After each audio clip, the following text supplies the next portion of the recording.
모세의 신신당부 10번째, 가나안에서 생기는 일. 신명기 8장입니다. 여러분, 가나안 땅은 요즘 크리스천에게는 이 세상 삶이에요. 가나안 땅에서 혹은 이 세상 살면서 무슨 일이 생길까요? 네, 별별 일이 다 생깁니다.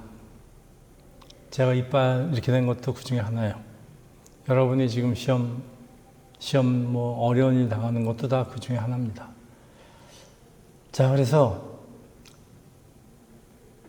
지금 이제 시점이 이스라엘이 40년 광야 생활을 마치고 이제 막 요단강을 건너서 가나안 땅으로 들어가려고 할 때입니다. 요단강을 건너면은 죽어서 천국으로 들어간다고 생각하는 사람들이 상당히 많아요. 이거는 며칠 후 요단강 건너서 만날이 이 찬송 잘하시는 그 장례식에서 부르는 찬송인데, 사람들이 요단강 건너면 죽는 줄 알아요.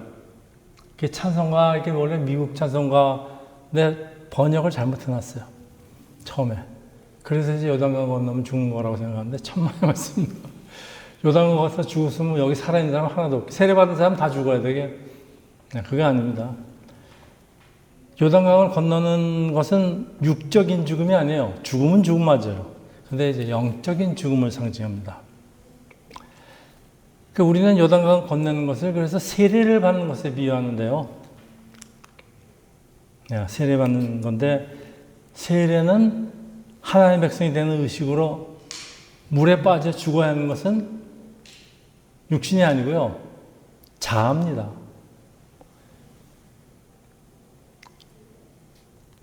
질문이 떠오르는데, 요단강을 건넌 이스라엘 백성을 하나님이 준비하신 천국으로 왜 막바로 들이지 않고, 왜 이 가나안 땅에서, 이 험한 세상에서 강한 적들과 싸움을 시키는 것일까요?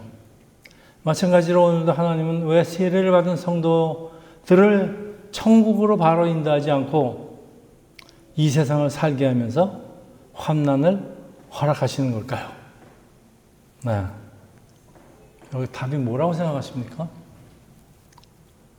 왜 우리가 이 세상을 살면서 이 환난을 겪어야 합니까? 네. 자, 오늘 본문은 훈련이라고 합니다. 어떤 훈련? 자기 자신을 죽이고 낮추는 훈련, 자아를 죽이는 훈련. 자, 하나님의 백성에게 훈련은 환난을 통해서 일어나는데, 이 천국에 들어가려는 하나님 백성에게는 반드시 훈련이 필요합니다. 그냥 못 들어가요. 출애굽 1세들은 홍해를 건너면서 세례를 받았습니다. 근데 출애굽 2세들은 홍해를 못 건 사람들이 대부분이고 또 너무 어렵기 때문에 아직 세례를 받지도 못한 백성들이에요. 그러니까 가나안 땅은 하나님 백성의 최종 목적지가 아니고 하나님이 준비하신 새 나라에 들어가기 위한 또 하나의 훈련장입니다. 그래서 이제 우리의 교회 생활은 천국으로 가기 위한 훈련장이에요. 이스라엘이 광야 40년이 1차 훈련소라면은 가나안 땅은 2차 훈련소, 어드밴스드예요. 그러니까 이 훈련소에서 배우는 것은 자기를 죽이는 영적인 훈련입니다. 그래서 오늘날 많은 크리스천은 세상에서 1차 훈련을 받아요. 그리고 교회로 인도가 되는데, 왜 교회로 오느냐? 뭐 여러 가지 이유가 있고 많은 과정이 있겠지만은 사람들이 이거 참 힘들다. 나 혼자 이러면 못 살겠구나. 네, 세상에 지쳐서 교회로 옵니다. 그리고 이제 2차 훈련이 시작되는데, 이 영적인 훈련을 받고 있는데, 이 훈련이, 이 훈련을 받는 학교예요. 그러니까 이 학교에서 일하는 거는, 이 훈련의 과정이 뭐냐면요, 온갖 환난입니다. 그래서 우리가 지금 온갖 환난을 받고 있는 겁니다. 그래서 광야가 기초훈련이라면은 가나안 땅에서는 심화훈련이고, 그리고 이제 천국들은 완성이 되는 겁니다. 똑같아요. 지금도 광야라는 건 세상이고, 그냥 하나님도 모르고 예수도 모르고 사는 세상이고, 이 가나안 땅은 교회입니다. 우리 크리스천에게는 세례받은. 자, 그래서 요단강을 건너 가나안 땅으로 들어가는 이스라엘에게 주는 메시지가 이 모세의 신신당부입니다. 저는 신명기를 이제 강의하면서 새삼 느끼는 게, 신명기의 참 하나님의 모세의 마지막 신신당부, 그러니까 하나님이 꼭 필요한 말씀을 우리에게 전하는 과정을 모세의 신신당부를 통해서 전해주시는데, 참 요점 정리가 잘된 책이에요. 신명기가 그래서 그렇게 신명기를 중요하게 여기는 것 같다. 참 다르게 느낍니다. 가나안 땅에서 이스라엘에게, 그리고 이 땅에서는 우리 크리스천에게 무슨 일들이 벌어질까요? 네, 온갖 일들이 다 벌어집니다. 그래서 우리가 신명기 8장을 통해서 같이 살펴봅니다. 자, 천국은 죄가 들어올 수 없는 것이에요. 죄가 들어오면 안 돼요, 천국은. 그래서 천국으로 들어가는 사람은 죄가 있는 사람이 못 들어가요. 그래서 우리가 세례를 받고 우리 죄를 다 씻고, 그리고 우리가 매주 회개하고, 그러다가 이제 들어간 것이, 죄가 다 사해진 다음에 들어간 것이 천국인데, 이 죄는 하나님과의 관계를 왜곡시키고요, 단절시키고, 우리를 구원의 은총으로부터 멀어지게 하는 아주 무서운 신앙의 적이에요. 그래서 이 땅에 사는 동안 우리는 끊임없이 영적인 전쟁을 치르는 이유는, 죄와의 싸움이 바로 영적인 전쟁입니다. 우리가 싸워야 하는 건 죄와의 싸움입니다. 자기 자신과의 싸움이라는 건 무슨 얘기인가 하면, 결과적으로 자기 자신은 사람은 교만합니다. 그래서 아담이 선악과를 먹고서는 자기가 제일 눈을 밝아주면서 하나님처럼 되겠다 그러는 게, 이제 사탄이 와서 자꾸 이제 유혹을 합니다. 저거 먹으면 너 하나님처럼 된다. 지금도 똑같이 일어나고 있는 겁니다. 사탄이 자꾸 와서 속삭여요. 너 잘났다 그러고. 네, 이거 죽이는 훈련이 지금 우리가 받고 있는 훈련입니다. 자, 세례받고 교회에 정기적으로 출석한 크리스천은 이미 요단강을 건너서 영적인 가나안 땅에 이미 들어와 있는 성도예요. 그러니까 구별된 받은 사람들이긴 해요. 어드밴스 클래스에 있는 사람들입니다, 여기. 네. 그리고 우리의 시민권은 하늘나라에 이미 리저브되어 있어요. 우리는 왕 같은 제사장이에요. 네, 우리는 보통 사람이 아닙니다. 세상에서 막 사는 사람들이 아니에요. 그래서 우리에게 꼭 필요한 것은 자아, 자신감. 우리의 자아는 반드시 죽어야 합니다. 예수께서 뭐라고 했습니까? 나의 제자가 되는 자는 자신을 부인하고, 자기를 부인한다는 얘기가 지금 이제 자기를 죽이는 겁니다. 십자가를 지고 나를 쫓아라. 자기를 부인하지 않으면 십자가를 질 수 없어요. 자, 기독교는 십자가와 부활의 종교죠. 십자가와 부활이 없으면 기독교는 생기지도 않습니다. 십자가는 환난을 뜻합니다. 부활은 축복이에요. 십자가의 죽음 없이는 영광의 부활이 없어요. 고난 없이는 진정한 축복을 누릴 수가 없습니다. 우리가 교회에서 출석하게 된 것도 모두 하나님의 택하심의 은혜, 예수 그리스도의 십자가에 흘린 피의 공로인 것을 잊지 마시기 바랍니다. 하나님은 우리를 택하여 주셨고, 우리가 교회에서 제2차 훈련소에서 예수의 피로 우리의 죄를 씻김을 받는 것이 이 기독교의 기본입니다. 자, 그런데 하나님은 왜 성도에게 고난을 주실까요?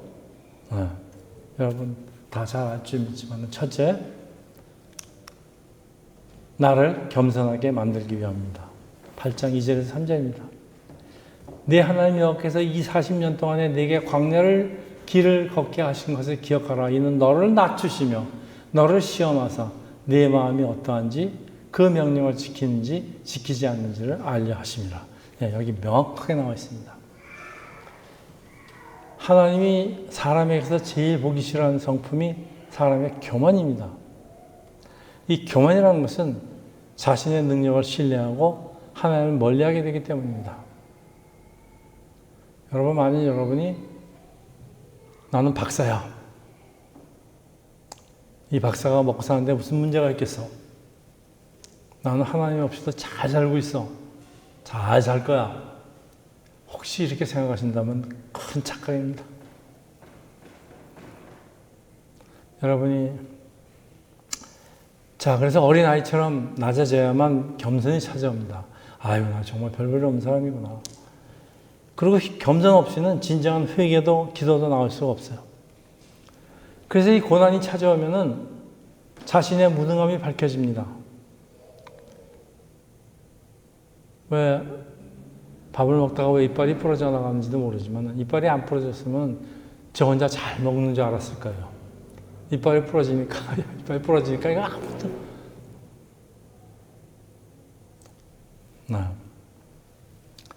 그래서 그때 비로소 하나님을 의지하게 되는데 하나님이 이스라엘에게 40년 동안 광야를 헤매게 한 목적이 명확해져요. 이스라엘을 낮추기 위함이에요. 여러 가지 시험을 통해서 사람의 연약함을 깨닫게 하고 그 교만함을 회개시키기 위함입니다. 어제 뉴스를 들으니까 이제는 노동허가가 자동적으로 연장이 안 된답니다. 그게 만약에 이제 잘못됐으면 큰일 날 뻔했어. 연장이 안 된대. 사람은 고난과 시험을 통해서 그 참모습이 드러나는데 하나님의 말씀을 순종하는지, 믿음이 있는지, 하나님을 사랑하는지, 아니면 다른 것을 더 사랑하는지, 하나님만을 의지하는지 다 드러나요. 근데 사람은 이 오랜 세월을 거쳐서 여러 가지 현난과 시험을 받는 중에 조금씩 성숙되어 가다가 그리고 이제 하나님 나라로 들어가는 겁니다. 8장 3절입니다. 너를 낮추시며 너를 줄이게 하시며 또 너를 알지 못하게 내 조상들을 알지 못하다 만나를 내게 먹이신 것은, 그 다음에 여러분 잘 아는 아주 중요한 단어가 나옵니다. 사람이 떡만으로 사는 것이 아니요 여호와의 입에서 나오는 모든 말씀으로 사는 줄을 네가 알려 하려 하심이라. 바로 이 말씀입니다. 하나님이 우리를 낮추기도 하고 줄이기도 하시는 일은 이런 과정을 통해서 우리의 능력의 한계를 알려주는 거고요. 만나를 주신 이유가 우리가 이 땅에서 노력을 할지라도 하나님이 주시는 은혜로만 살 수 있다는 것을 알게 합니다. 떡만으로 살 수 없다. 얼마나 마귀에게 시험당한 예수님도 이 말씀으로 마귀를 물리치는 아주 능력의 말씀입니다. 따라서 가나안 땅에서 우리가 먹어야 하는 것은 만나, 하나님의 말씀이에요. 둘째, 하나님에 대한 충성심을 확인하기 위함입니다. 신명기 8장 4절에서 6절. 이 40년 동안에 네 의복이 헤어지지 아니하였고, 여러분 아까 했습니다. 생략하겠습니다. 자, 천국 가는 길은 좁은 길로 아무나 갈 수 있는 길이 아닌데 고난 중에도 하나님을 섬기는지 말씀대로 사는지 떡으로만 사는지 복을 받으려고 교회 나오는지 하나님은 정말 사랑하는지 알아보기 위함인데, 고난을 통한 순종의 훈련으로 단련되고 배부르면 순종하기 어려워집니다. 우리는 고난 중에 하나님을 사랑하는 법을 배우는데 바울과 실라처럼 복음을 전하다가 매를 맞고 감옥에 갇혔지만 그것에 하나님을 찬송하니까 옥문이 열리는 기적이 일어납니다. 이제 성경에는 이런 사람들 이야기가 가득한 이유가 우리의 믿음의 선배들의 교훈을 알려주게 합니다. 자, 신명기 8장 4절에서 6절입니다. 이 40년 동안 내 의복이 헤어지지 아니하였고 내 발이 부르트지 아니하였노라. 너는 사람이 그 아들을 징계한 같이 내 하나님 여호와께서 너를 징계하는 줄 마음에 생각하고 내 하나님 여호와의 명령을 지켜 그의 길을 따라가며 그를 경외할지라. 자, 여러분 험한 광야에서 그 모래투성이 바람 부는 데서 40년을 걸어왔는데 더 불구하고 의복이 헤어지지 않았다. 도저히 있을 수 없는 얘기죠. 이게 무슨 말씀일까요? 자, 그 당시에 옷이 한 벌밖에 없었어요. 그러니까 그 옷이 다 하얘지면은 빨아먹고 다녀야 되는데, 이게 무슨 말이에요? 하나님은 사람이 감당할 만한 시험만 주시지, 사람이 감당 못할 시험은 안 주신다는 얘기예요. 그래서 우리가 겁을 낼 필요가 없는 게, 우리가 환난을 당할 때도요, 우리가 감당할 것만 주세요. 저는 사람으로서 받을 수 있는 환난은 다 받았다고 생각하는 사람인데 여태까지 잘 살아있는 거 보면 참 하나님이 그 최고에서는 지켜주시는 것 같아요. 네. 감당할 만한 시험을 주신다. 그냥 사람이 겪게 되는 한계를 지키는 분이 계시다는 말씀인데요. 그럼에도 불구하고 우리를 막다른 골목까지 몰고 가는 이유가 어떠한 상황에서도 하나님만을 신뢰하고 따르게 하기 위함이에요. 그래서 가나안 땅에서는 환난만 있는 것이 아니고 젖과 꿀도 흐르는데요. 오늘의 삶도 마찬가지예요. 우리가 환난만 있다면 이 땅에서 어떻게 살겠습니까? 젖과 꿀도 흘러요. 야, 이때가 없으면 오아시스가 있다는 얘기입니다. 네. 근데 사실은 이때가 가장 위험한 때라는 그런 충고예요. 8장 11절에서 14절. 자, 오아시스에 가서 조심하라 이런 얘기입니다. 내가 오늘 너에게 명하는 여호와의 명령과 법도와 규례를 지키지 아니하고 내 하나님 여호와를 잊어버리지 않도록 삼길지어다. 내가 먹어서 배부르고 아름다운 집을 짓고 거주하게 되며 또 내 소와 양이 번성하며 내 은금이 증식되며 내 소유가 다 풍부하게 될 때 내 마음이 교만하여 내 하나님 여호와를 잊어버리고 염려하되 여호와는 너를 애굽 땅 종되었던 집에서 이끌어내시고. 네. 사실 하나님의 백성에게 이 가나안 땅에서 제일 조심해야 할 때가 어렵고 힘들 때나 가난하고 궁핍할 때가 아니라는 말씀이에요. 오히려 하나님이 풍성하게 복을 주셨을 때인데 여러분이 한참 복 받고 계시죠. 이때가 제일 조심할 때라는 그런 말씀입니다. 왜? 이럴 때 사람이 교만해져요. 사람이 교만해지면 금방 하나님을 잊어먹게 돼요.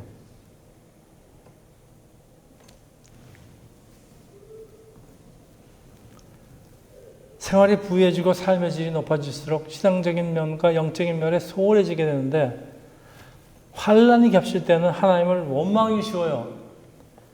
여러분, 환난이 찾아오면은 그렇게 예수 잘 믿던 사람들이 둘로 딱 나눠집니다. 하나는 예수를 더 붙들고 있는 사람이 있어요. 그런가 하면 예수님, 하나님을 원망하는 사람들도 꽤 많아요.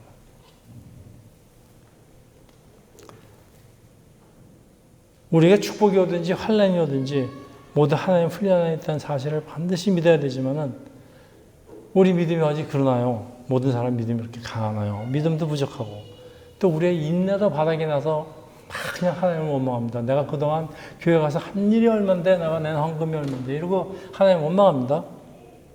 자, 어찌하면 좋을까요? 저 굉장히 많이 봤어요.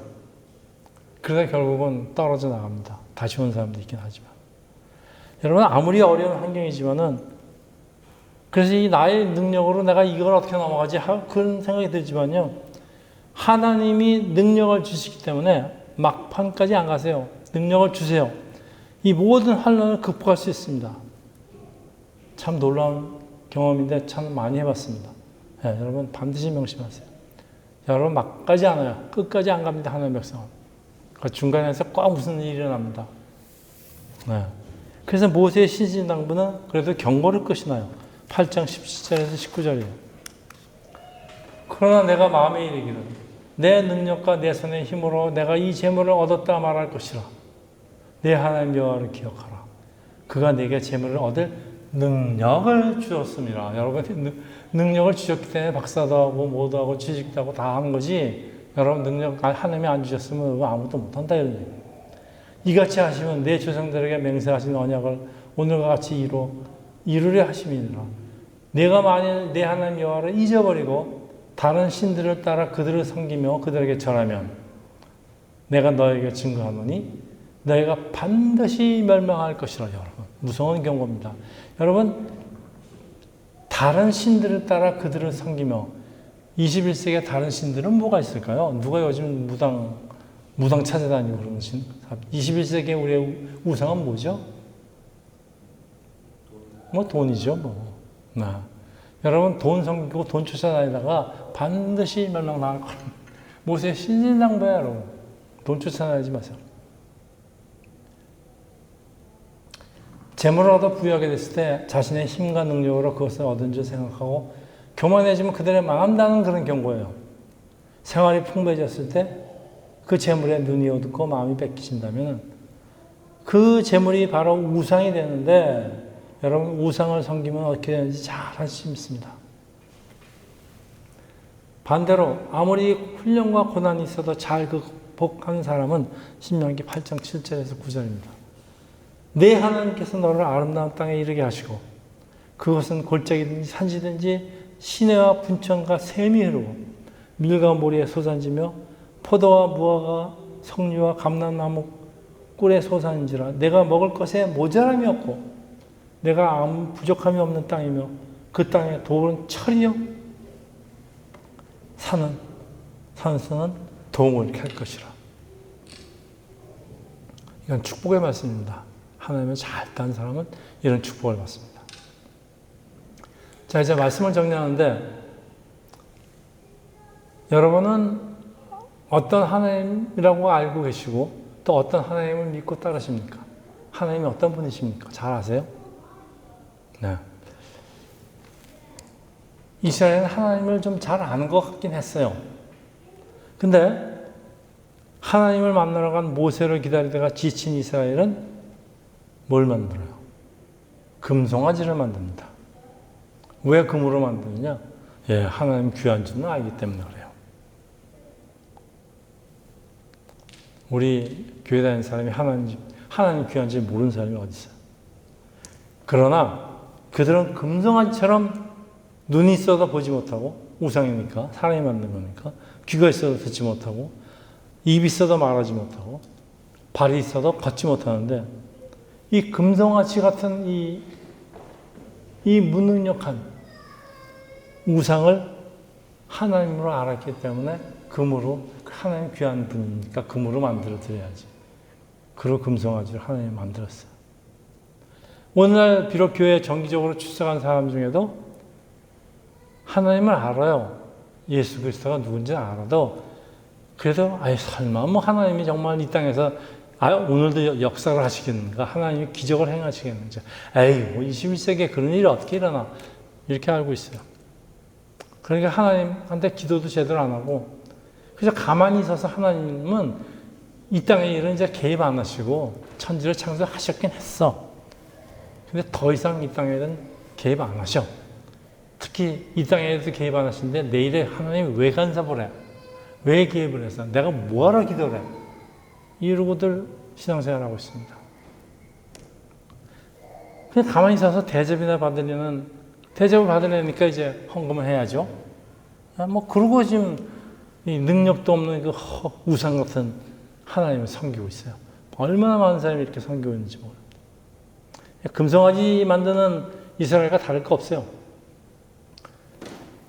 우리가 교회에서 신앙생활을 하는 가운데서 살아계시는 역사하시는 하나님을 체험하게 되고 우리가 옛날 세상에 살 적에 하나님이란 말만 듣던 그 막연하게 듣던 하나님 그 하나님 그 하나님을 우리가 교회에서 이 가나안 땅에서 환난을 겪으면서 신앙생활을 하는 과정에서 하나님이 누군가 하나님이 지금 나한테 어떻게 역사하고 있는가 지금 내가 있는 어려움을 하나님이 어떻게 극복하게 계신가 하나님이 이 막다른 길에서 나를 어떤 길을 열어주시는가를 여러분 경험하면서 하나님은 우리 하나님이지만은 나의 하나님 My God, my God 이런 신앙 고백이 자동적으로 나오게 되어 있습니다.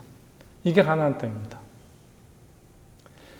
그래서 이 모든 어려움을 이긴 말년의 사도 바울이 쓴 그 빌립보서 4장 11절에서 13절 내가 궁핍함으로 말하는 것이 아니라 어떠한 형편에든지 나는 자족하기를 배웠나니 나는 비천에 처할 줄도 알고 풍부에 처할 줄도 알아 모든 일 곧 배부름과 배고픔과 풍부와 궁핍함에 처할 줄 아는 일체의 비결을 배웠노라. 자, 그 다음 말이 중요합니다. 우리는 같이 하죠. 내게 능력 주시는 자 안에서 내가 모든 것을 할 수 있느니라. 참 능력의 말씀입니다. 사도 바울이 아무리 가난해도 아무리 비천해도 아무리 먹을 것은 없어도 다 지가 겪는 그 과정을 통해서 다 겪은 인내력도 배우고 다 배웠어요. 그래서 어떤 환난이 와도 넘어갈 수 있어요. 그렇지만은 하나님은 내게 능력을 주시는데 하나님의 능력 안에서 나는 모든 일을 다 할 수 있다는 고백, 사도 바울의 말년의 신앙 고백입니다. 여러분. 얼마나 귀한 말씀인지 몰라요. 여러분, 연단을 통하여 낮아지고 겸손해지고 하나님께 순종한 사람에게 주시는 축복이에요. 이 축복이. 광야는 겸손과 순종을 배우는 훈련장이라면은 이 가나안 땅은 그 결과로 주어지는 적과 끄르는 복의 땅이 될 수도 있지만 되기도 합니다. 그 복이 교만을 하면 다시 멸망으로 변한다. 이게 오늘 본문의 핵심 메시지입니다, 여러분. 다시 말하면 하나님의 은혜를 잊지 말아라. 고난과 시련과 역경도 은혜와 복인 줄 믿고 하나님께 감사하는 삶기를 예수 이름으로 축원합니다. 기도하겠습니다. 할렐루야. 아버지, 하나님이 제일 싫어하는 것이 우리에게는 교만이라는 걸 오늘 새삼스럽게 배웠습니다. 우리가 하나님의 말씀을 준행함으로써 낮아지고 겸손해지면서 이 가나안 땅에서 하나님과 좀 더 하나님을 알고 하나님을 가까이 할 수 있는 귀한 새삼교회 성도들 그리고 하나님의 모든 백성들 되기를 기도합니다. 아멘.